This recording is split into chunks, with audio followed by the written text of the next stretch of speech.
Well, this is only a 400-page speech. I wanted to talk about how we're the economy, and it is a daunting task to talk about the transition we're trying to initiate here. I want to thank you, Glenn. Thank you, Cece, for the introduction and for the leadership you served as chair of my Council of Economic Advisors. It's great to be back in Brookings Institution. I started here 400 years ago as a senator. God, it's hard to believe that's long ago. Oh, I know, anyway. But, and then as vice president, and when I was thinking about running for president, I came here, and now as president. Last month, I spoke to the Economic Club of Washington, D.C. about the pivotal actions we took to rescue the economy from the devastating harm caused by that way, in my view, the pandemic was handled, and how we delivered immediate economic relief to those most in need. We got back to full employment, got inflation back down, managed a soft landing that most people thought was not very much likely to happen. Today, here at Brookings Institution, I'd like to talk about the pivotal actions we've taken to rebuild the economy for the long haul. And how we're at a critical, in my view, moment in the direction of the economy is going to take. Next month, my administration will end and a new administration will begin. Most economists agree the new administration is going to inherit a fairly strong economy, at least at the moment. An economy going through fundamental transformation that's laid out a stronger foundation and sustainable, broad-based, highly productive growth. That is my profound hope that the new administration will preserve and build on this progress. Like most great economic developments, this one is neither red nor blue. And America's progress is everyone's progress. After decades of trickle-down economics that primarily benefited those at the very top, we've written a new book that's growing the economy, the middle out and the bottom up, that benefits thus far everyone. And this is going to be the test going forward. Over 16 million new jobs, the most in any single presidential term in American history. The lowest average unemployment rate of any administration in the last 50 years. 20 million applications for new business records. I mean, it's for new business, that is a record, I should say. Stock market hits record highs. I wish I owned a lot of stock. The worst part of all this, I acknowledge at Brookings, for 36 years I was listed as the poorest man in Congress. What a foolish man. Anyway, 401ks are up. More than $1 trillion in private sector investment in clean energy and advanced manufacturing in just 2 years alone. After decades of sending jobs overseas for the cheapest labor possible, companies are coming back to America, investing in building here and creating jobs here in America, in my view, where they belong. And of course, this economic growth is not without pain. The entire world faced a spike in inflation due to disruptions from the pandemic and Putin's war in Ukraine. We acted quickly to get inflation down with the help of Republicans and Democrats. Inflation came down to pre-pandemic levels. Wages have increased, but still too many working and middle-class families struggle with high prices for housing and groceries and the daily needs of life. At the same time as inflation and interest rates continue to fall, we've entered a new phase of our economic resurgence. With the outcome of this election, we also face an inflection point. We continue to grow the economy from the middle out and the bottom up, investing in all of America and Americans, supporting unions and working families, as we have the past 4 years, or do we move backward? In my view, backslide, to an economy that's benefited those at the top while working people in the middle class struggle for a fair share of growth in economic theory that encourage industries and livelihoods to be shipped overseas. And I might add, I'm not anti-corporation. For 36 years, I represented corporate America. My state has more corporations registered in my state than every other state in the union. So I'm mildly accustomed to corporate America.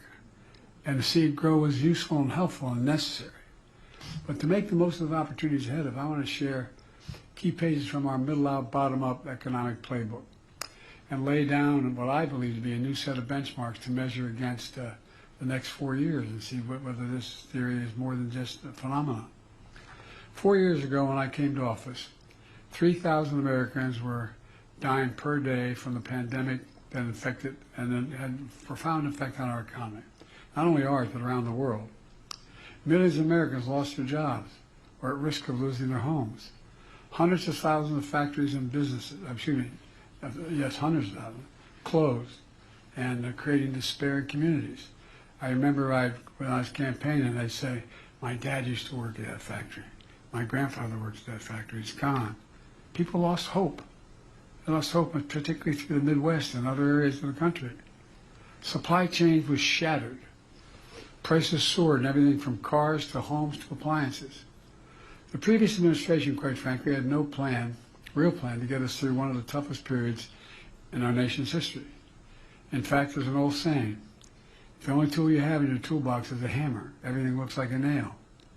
Over the course of decades, Republican leadership, and I'm not those of you who know anything about me and my career in the Senate, I had as many Republican friends as Democratic friends, for real. I'm not one of these, anyway, I won't get going. But I've never been a big fan of trickle-down economics. It was a hammer that was hammering working people. My dad used to say, my dad was a well-read man who he got accepted to go to Hopkins, but during the war he never got to go. But my dad used to talk about it. He said, Dad, Joey, not a whole lot trickles down on my kitchen table at the end of the month. Slashing taxes for the very wealthy and biggest corporations, diminishing public investment in infrastructure, in education, in research and development. And keep your eye on it. We're going to find out whether or not what they want to do on each of those areas continue to slash, it makes sense or not. Offshore jobs and factories took off for cheaper labor overseas, destroying unions while imposing costs on those products made in America. And despite the mythical reputation to pay for itself, trickle-down economics deeply worsened our fiscal outlook, in my view. To offset the cost, advocates of trickle-down economics ripped the social safety net by trying to privatize Social Security and Medicare, trying to deny access to affordable health care and prescription drugs, lifting the fortunes of the very wealthy, often meant taking the rights of workers away to unionize and bargain collectively. And by the way, I'm all for the very wealthy. I'm not joking. You can make as much money as you can, good for you. But everybody's got to pay their fair share. And by rewarding short-termism in pursuit of short-term profits, extraordinary high executive pay, instead of making long-term investments in many cases. As a consequence, our infrastructure fell further behind. A flood of cheap imports hollowed out our factory towns. Remember Infrastructure Week? We had Infrastructure Week for 4 years and nothing got built. Well, everybody said when I wanted to have an infrastructure bill that mattered, over $1.3 billion, we'd never get it done. We got it done. Next president has a game plan I laid out, and by the way, he's going to find, since I made a promise I'd invest as much in red states as blue, he's going to have trouble not doing it. He's going to have a lot of red state senators who are opposed to all, didn't vote for it, deciding it's very much in their interest to build the facilities that are on this block.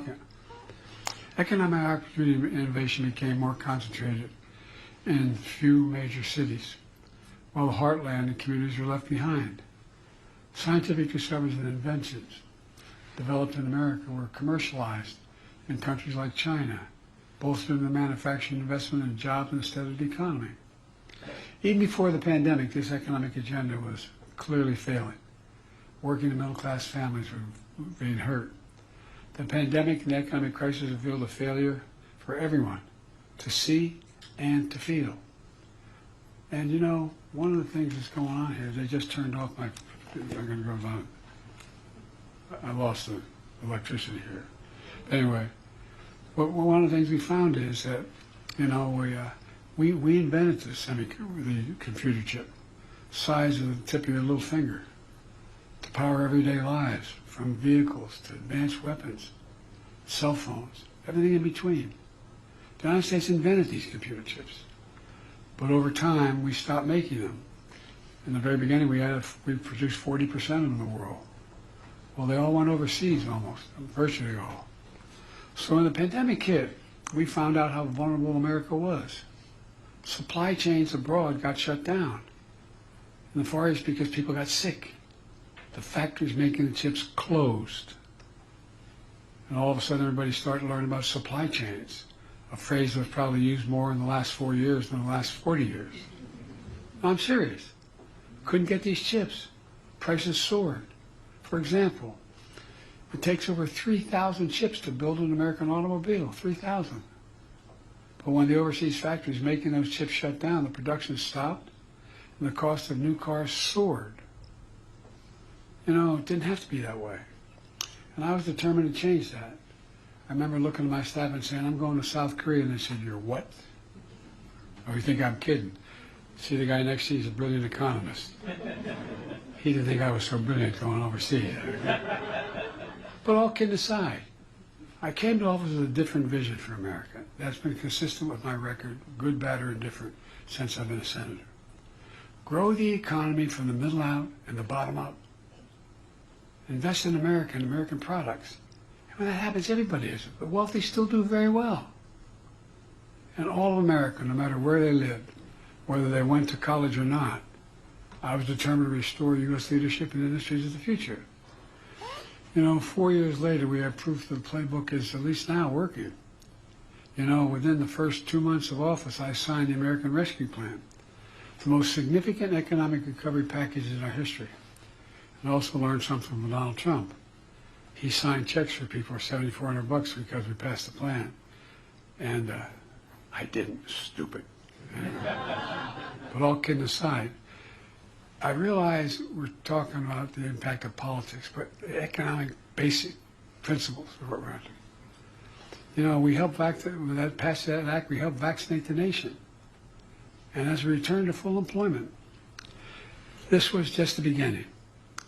We understood we needed long-term investments for the future. Investing in America agenda, which includes my bipartisan infrastructure law, CHIPS and Science Act, Inflation Reduction Act.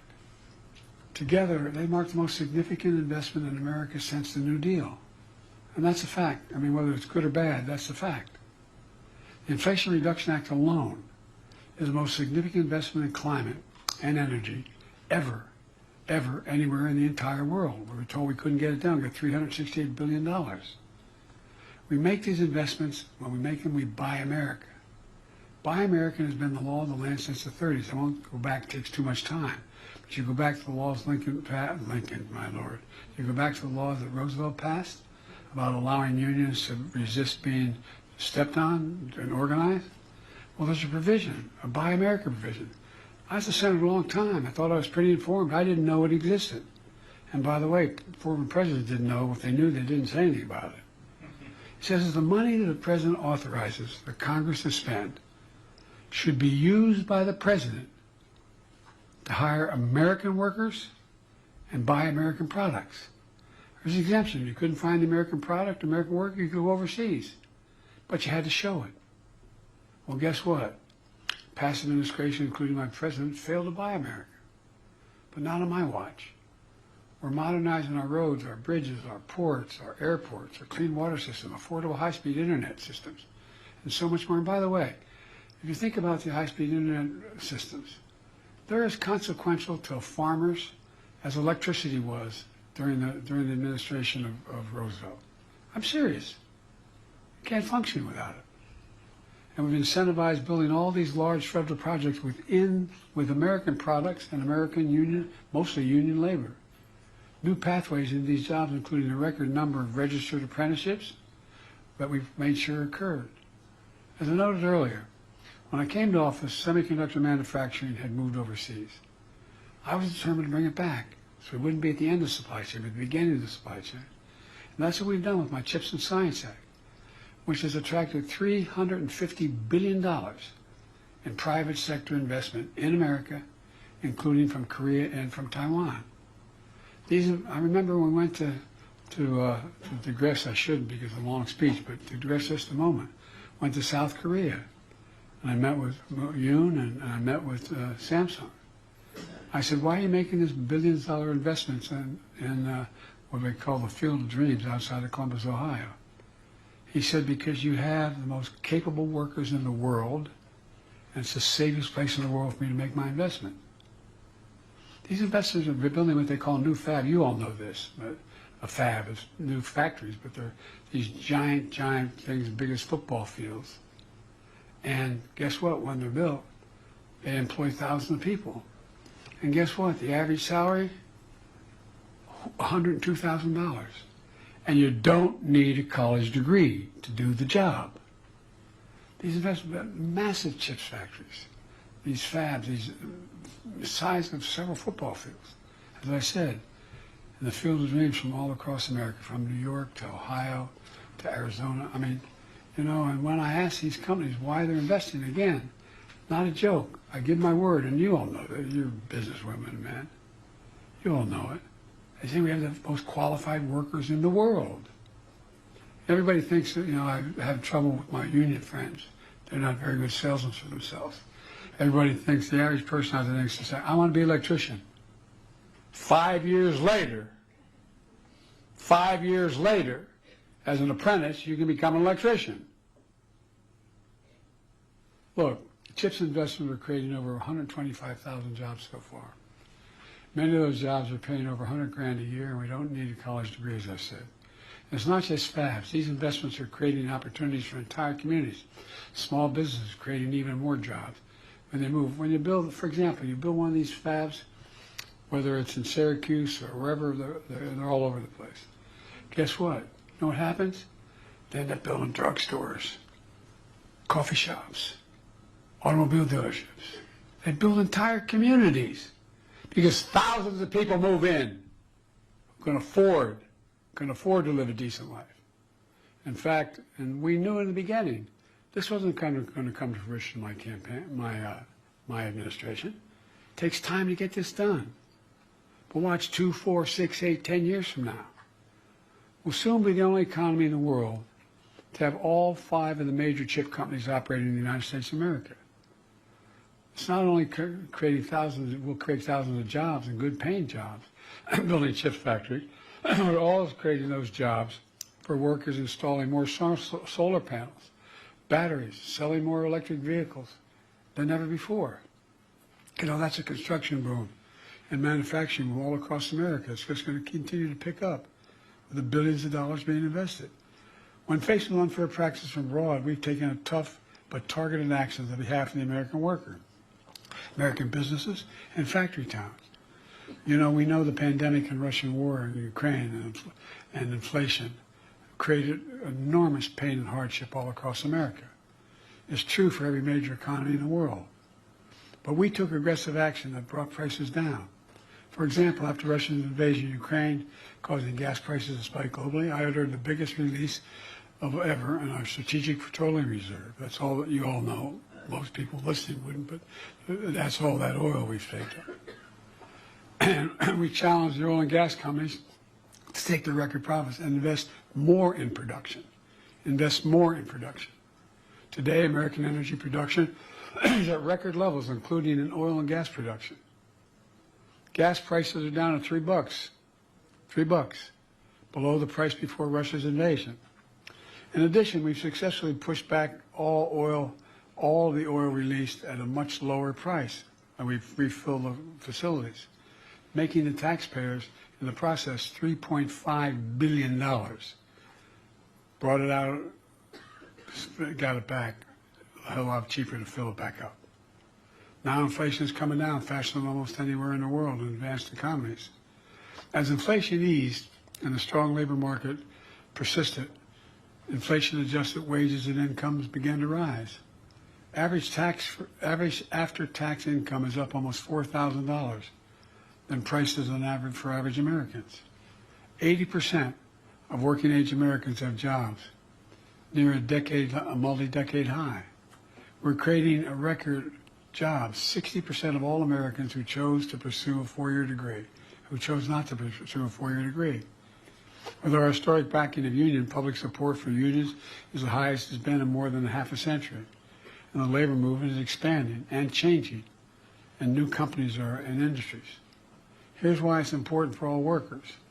I asked the Treasury Department when I was pushing for union expansion to do a study. They found that when union wages go up, everybody's wages go up across the board. It matters. The middle out, bottom up playbook is also asking that the very wealthy the most profitable corporations, begin to pay their fair share. I won't use the usual site that's used. We got 1,000 billionaires in America. Their average federal tax is 8.2%. Anybody want to trade with them? Well, look, my predecessor's $2 trillion tax cut overwhelmingly benefits the very wealthy and the biggest corporations, delivering tax cuts to the top 1% worth more than 50 times the tax cuts that went to middle class families, you see. My approach is leading to better results for everyone. I kept my commitment that no one, and it didn't make me very popular with Democrats, no one earning less than $4,000 a year would see $400,000 a year would pay an additional single penny in additional taxes. No one. Not only I fought hard to expand the child tax credit for working families, but cut child poverty nearly in half. And by the way, it increases economic growth.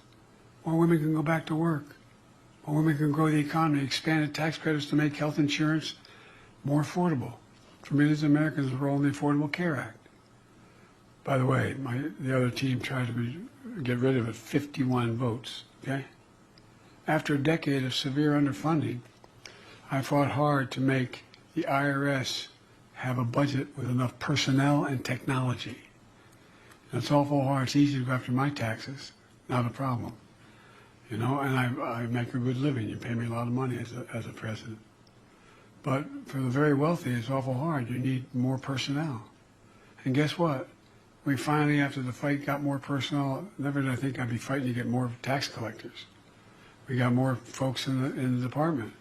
Result, the IRS has already collected over $1 billion in unpaid taxes from the super wealthy that had not been paid in the past. Look, folks, our economic playbook also includes increasing fair competition. I'm a capitalist. But capitalism without competition is not capitalism, it's exploitation. But not on my watch. My Inflation Reduction Act took on Big Pharma, reduced the price of insulin for seniors with diabetes to pay only $35 a month until close to the average of $400 a month. You know, when I was trying to sell this to the American public, I'd go around the country doing town meetings and say, anybody has a prescription from a major drug company in America? Come with me, get an Air Force One. I will take you to Toronto, to Berlin, to Rome, to anywhere in the world. I'll get you that same exact prescription from the same exact company for somewhere between 40 and 60% less. Well, the Inflation Reduction Act also finally gives Medicare the power to negotiate lower drug prices for seniors across the board. It's already passed. Starting next month, out-of-pocket prescription drug costs for seniors, total prescription drug costs, we capped at $2,000 a year, no matter how much they spend, no matter how expensive their drugs. And you all know it, because some of you, like me and others, have lost families to cancer and cancer treatment. Those drugs, cancer drugs, cost $10, $12, $14 million, $1,000 a year. These other reforms not only save seniors money, not only saves the patient money, but guess what? It saves every one of you taxpayers money, because the federal government is not paying out $160 billion over the next 10 years that it had to pay it now. Because they're not paying that, they're paying $35, not $400 for the prescription.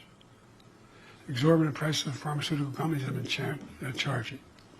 We're also lowering costs by eliminating junk fees. Junk fees are those hidden costs that can add up to hundreds of dollars for the average American family. You know, hidden costs like excessive banking overdraft fees. So I didn't realize I had the power to do this, but we brought them down from average of $35 a month for an overdraft to $5 a month. Cost the banks a lot of money, but it was fair. $35, deal with the overdraft. And in addition to that, there's late fees for credit cards, apartment application fees. I know most of us don't even look at that, but just to apply. Hidden hotel fees, or family seating arrangements on flights. A lot of you got that one down. I don't know about all of you, but maybe it's the Irish in me, but I hate being played for a sucker. No, I'm serious. People get angry when they find this out. Fair competition is especially important for small businesses that have been crushed by decades of concentrated corporate power. That's important because small businesses represent nearly 50% of the entire GDP of the American economy. Because of our policies and confidence of entrepreneurs in the economy, we've seen 20 million, since I became president, 20 million new business applications during this administration. The most of any presidential term in history, a record. Black businesses ownership is doubling. Hispanic business ownership is up by 40% since the pandemic. Share of women in business is also on the rise. It all has benefited not just those groups, but all of the economy. Every single application for a new business license is like an act of hope, a confidence. There's so much more from our playbook. Bottom line is, in 4 short years, we've come a long way. Excuse me, my cold, if I apologize. From the crisis we inherited, we not only beat the pandemic, we broke from the economic orthodoxy that has failed this nation, in my view, for a long time, a theory that led to fewer jobs, less economic growth, and bigger deficits. I had a fundamentally different theory. My theory was the strongest economy is built from the bottom up and the middle out, from the middle out and the bottom up, not the top down. And the best way to build in America was to invest in America, invest in American products, invest in American people, not by handing out tax breaks to those at the top. And I'm not looking, look, I don't want to get in, we can talk about taxes. But it was long past time for America to make a generational investment in our infrastructure, in our manufacturing base, in the technological edge in our clean energy future. I know it's been hard for many Americans to see, and I understand it. I just try to figure out how to put 3 squares on the table. But I believe it was the right thing to do. Not only to lift America out of economic crisis caused by a pandemic, but set America on a stronger course for the future. And we did that. We don't take my word for it. Here's how Time magazine and other commentators describe the economy I'm leaving to my successor. And there's a number of these quotes. President-elect Trump is receiving the strongest economy in modern history, which is the envy of the world. I'm going to say something outrageous. I know a fair amount about foreign policy. I've known every major world leader for long, been around 500 years. I know these guys. And I don't know anybody who wouldn't change their economy with ours. Can you think of one, any major nation? It says, I want to trade. I don't want to trade. I'll keep mine. I like what I'm doing. Let me close with this. By all accounts, the incoming administration is determined to return the country to another round of trickle-down economics and another tax cut for the very wealthy that will not be paid for, or if paid for, is going to have a real cost, once again causing massive deficits, or significant cuts in basic programs from healthcare, education, veterans benefits. On top of that, he seems determined to impose steep universal tariffs on all imported goods brought to this country, on the mistaken belief that foreign countries will bear the cost of those tariffs rather than the American consumer. Who do you think pays for this? I believe this approach is a major mistake. I believe we've proven that approach is a mistake over the past 4 years. But we all know in time what will happen. I've never agreed with Ronald Reagan's approach to the economy, although I got along with him very well. But I did agree with something he said. President Reagan said, and I quote, "Facts are stubborn things." Facts are stubborn things. They are. Here are the facts. A set mark of benchmarks, if you will, that we should measure the success or failure of our next 4 years. During my presidency, we created 60 million new jobs in America. Will the next president create jobs, or like Herbert Hoover, be the only president to lose jobs in his administration?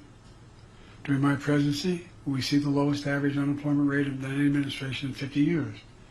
Will the unemployment be higher or lower in the next 4 years? We have had a strong economic growth of 3% on average on a yearly basis. Will the next president have a stronger or weaker economic growth? And inflation. Yes, inflation. We're battling through worldwide effects of the pandemic, Putin's war in Ukraine, and supply chain disruptions. I'm leaving the next president with an inflation rate that's near 2%. Where will inflation be at the end of the next president's term? Look, these are simple, well-established economic benchmarks used to measure the strength of any economy, the success or failure of any president's 4 years in office. They're not political or rhetorical opinions.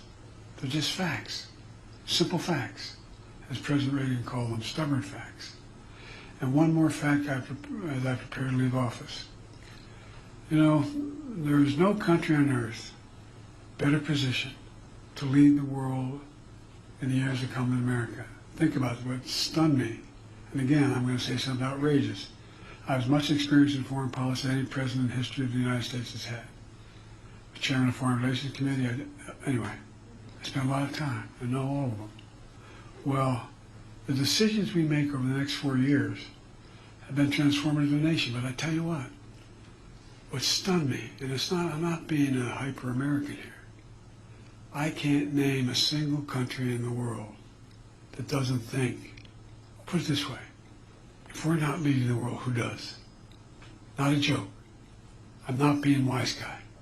If we do not lead the world, what nation leads the world?